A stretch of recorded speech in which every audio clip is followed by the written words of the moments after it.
कैसा अद्भुत प्रकाश है ये।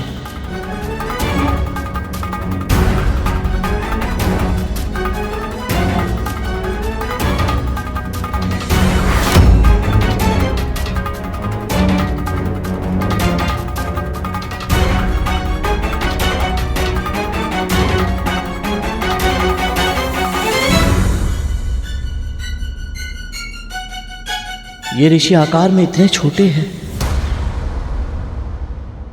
पर इनका तेज इतना अधिक है कि समस्त संसार में प्रकाश फैला रहा है।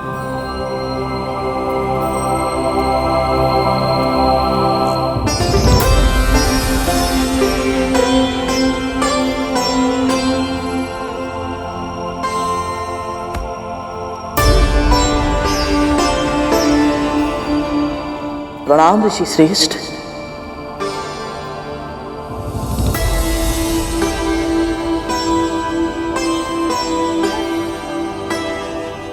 पक्षीराज, आप हमें ऋषि श्रेष्ठ कहकर क्यों पुकार रहे हैं? हम तो आकार में बहुत छोटे हैं। केवल आकार में? और श्रेष्ठता तो आकार से नहीं, बुद्धिमानी से प्राप्त होती है, ज्ञान से प्राप्त होती है। आप सब इतने तेजस्वी हैं कि आपके तेज को मैंने दूर से ही आभास कर लिया था। आपकी आभा इतनी पवित्र, इतनी दुर्लभ है कि मेरे मन में कोई संदेह नहीं। आप सब निश्चित रूप से महान हैं। मेरा प्रणाम स्वीकार करें।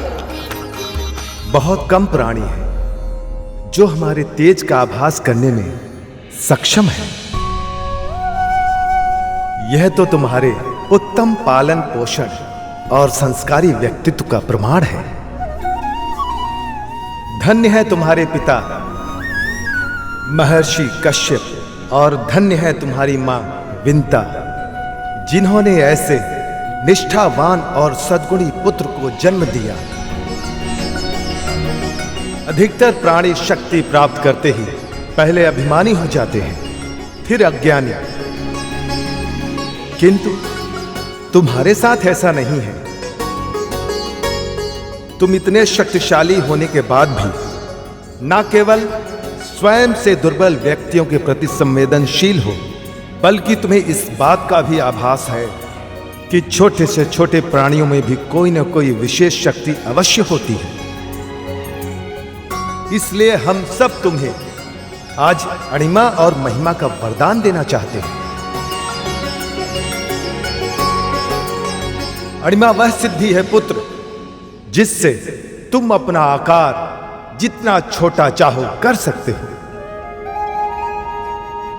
और महिमा वह सिद्धि है जिससे तुम अपना आकार जितना विशाल चाहो कर सकते हो। तुम्हारा कल्याण हो पुत्र।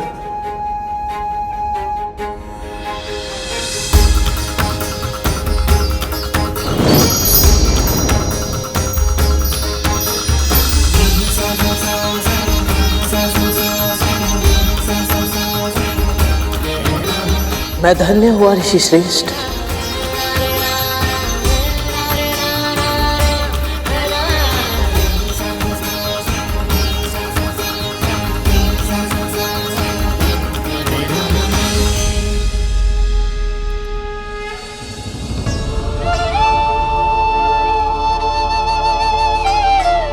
कहाँ रह गया गरुड़? अभी तक तो उसे आ जाना चाहिए था।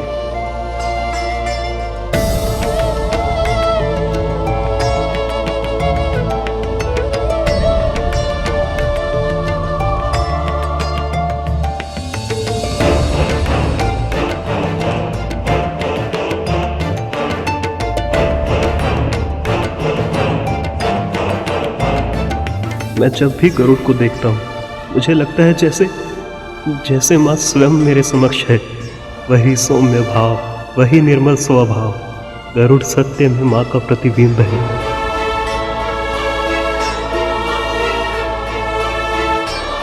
भैया,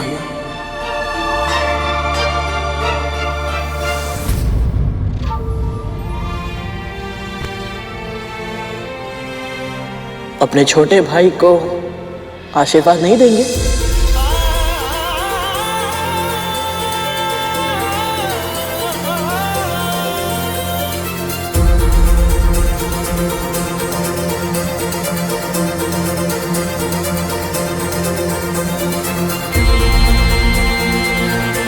माँ भी बिल्कुल ऐसे ही तुम्हारे शीश पर हाथ फेरती होगी, तुम्हें आशीर्वाद देती होगी बिल्कुल इसी तरह।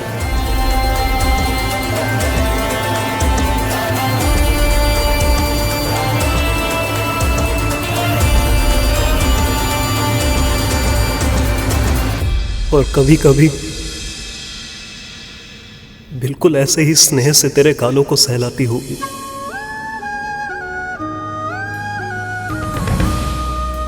तुझे अपने हाथों से स्नान कराती होगी। जब तुम्हें भूख लगती होगी तो अपने हाथ का बना स्वादिष्ट भोजन तुझे अपने हाथों से खिलाती होगी।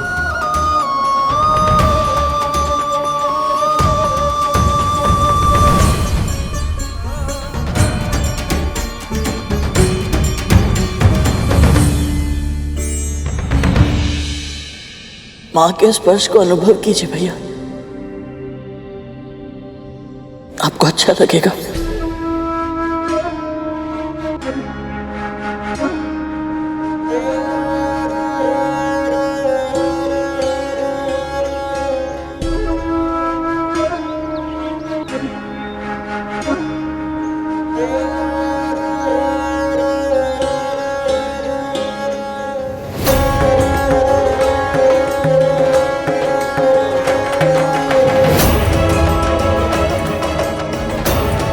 जिस प्रकार मैं अपनी विवशता का दास बन गया, उसी प्रकार आप भी अपनी बहन की दासी बनकर रहेंगी।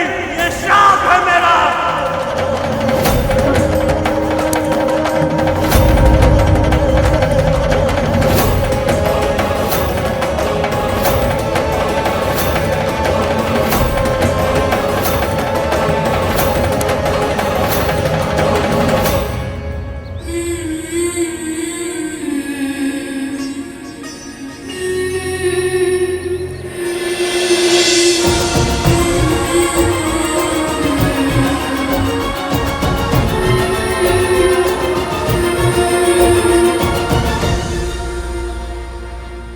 अरुण,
गरुड़ के आने के पश्चात क्या होगा, ये सोच के भय लग रहा है क्या, जो दिन में ही स्वप्न देखना आरंभ कर दिया?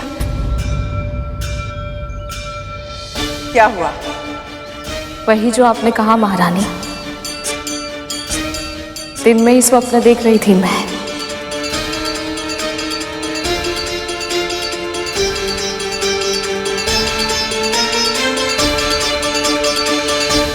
एक बार मेरे पुत्र मेरे पास वापस आ जाए, फिर इन मौत पुत्र के सारे स्वप्न बिखेर दूंगी मैं।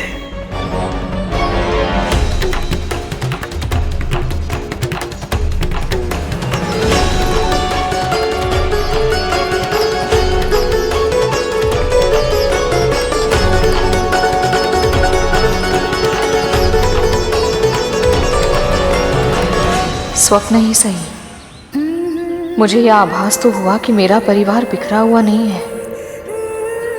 दोनों भाइयों ने एक दूसरे के साथ समय भले ही ना बिताया हो, पर फिर भी इनके मध्य प्रेम की एक अदृश्य डोर है, जिसे ना समय तोड़ पाया है ना दूरी।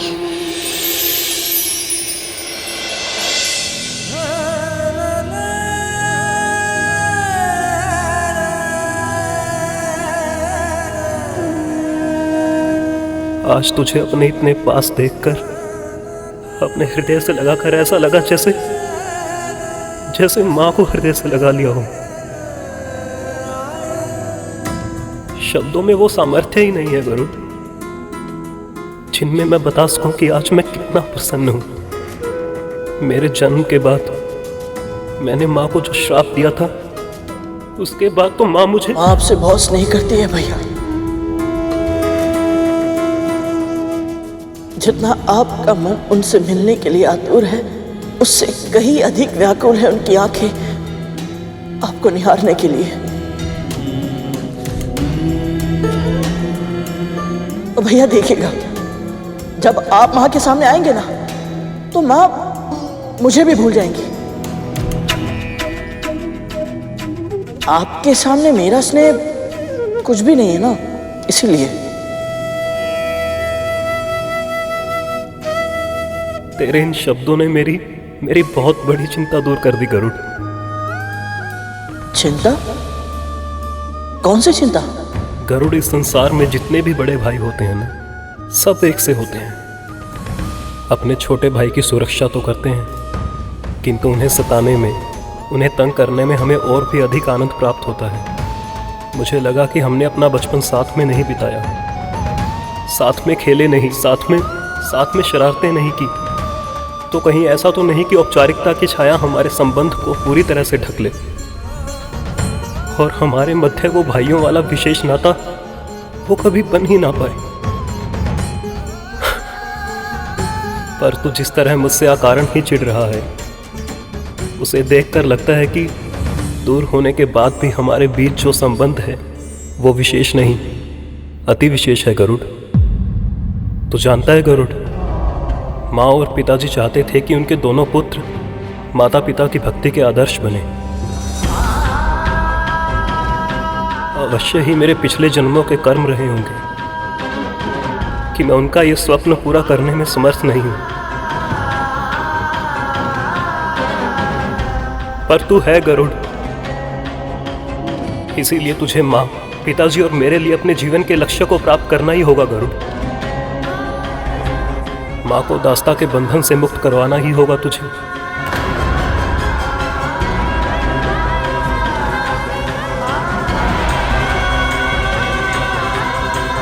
मैं आपको वचन देता हूँ भैया, मैं माँ को दास्ता से मुक्त अवश्य कराऊंगा।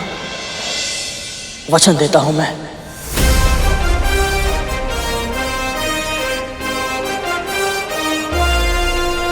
किंतु गरुड़, तू तो स्वयं कद्रू माँ और नागों का दास बन चुका है, फिर तू ये कार्य कैसे करेगा? मैं नहीं जानता भैया, हाँ तो इतना जानता हूं कि कोई ना कोई मार्ग अवश्य ढूंढ निकालूंगा मैं।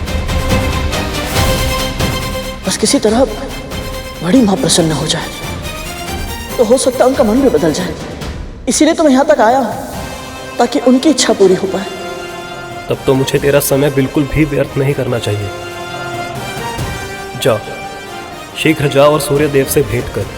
जी भैया, परंतु उसके पहले मुझे आपसे एक भेंट चाहिए।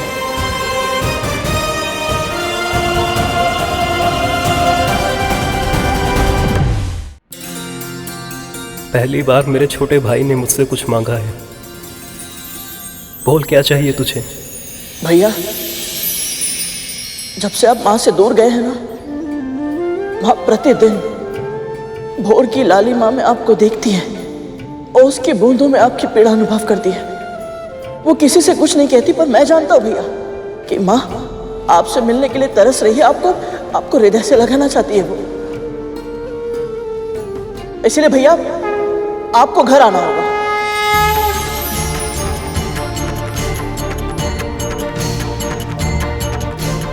घर? भैया मैं कुछ नहीं सुनूंगा, आप मुझे वचन दीजिए कि आप घर आएंगे।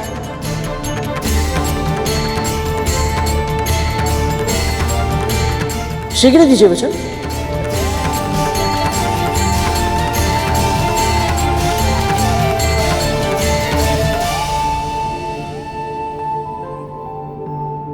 माँ ये सुनेंगी तो कितनी प्रसन्न होंगी।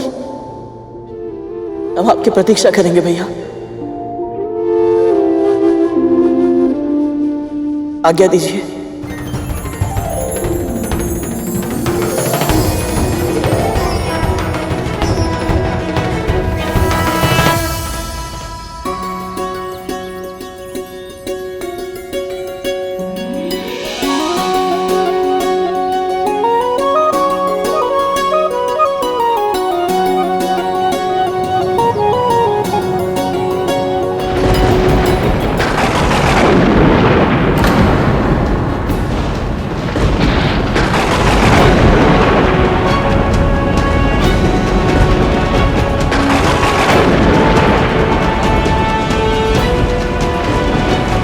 पहले दूध फटा और अब ये।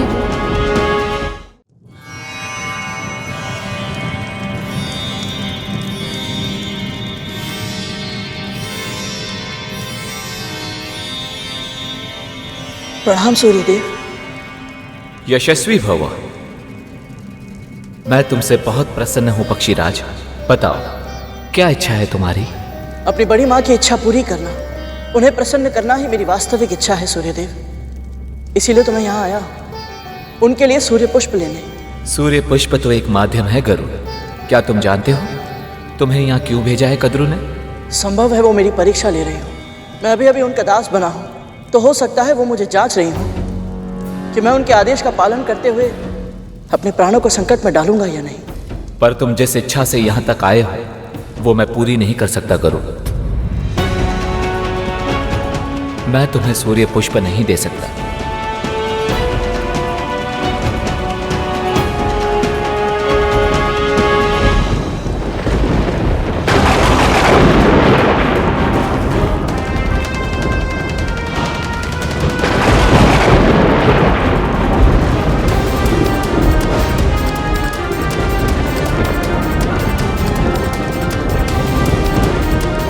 ये शोर कैसा है भैया?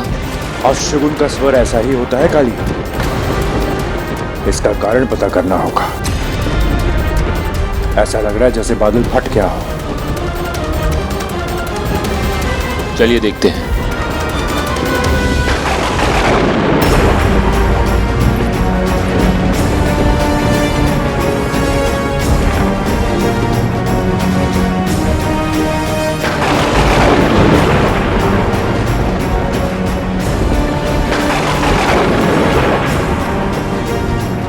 क्या हुआ दासी माँ?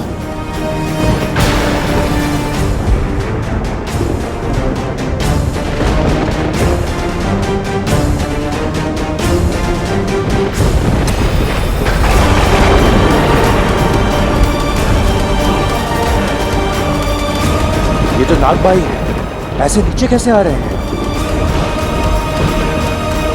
और गरुड़ कहाँ है? भैया मुझे लगता है कि सूर्य लोक के निकट पहुंचते ही तापमान बढ़ने लगा होगा और हमारे भाइयों ने निश्चय किया होगा कि वापस पृथ्वी लौट जाएं।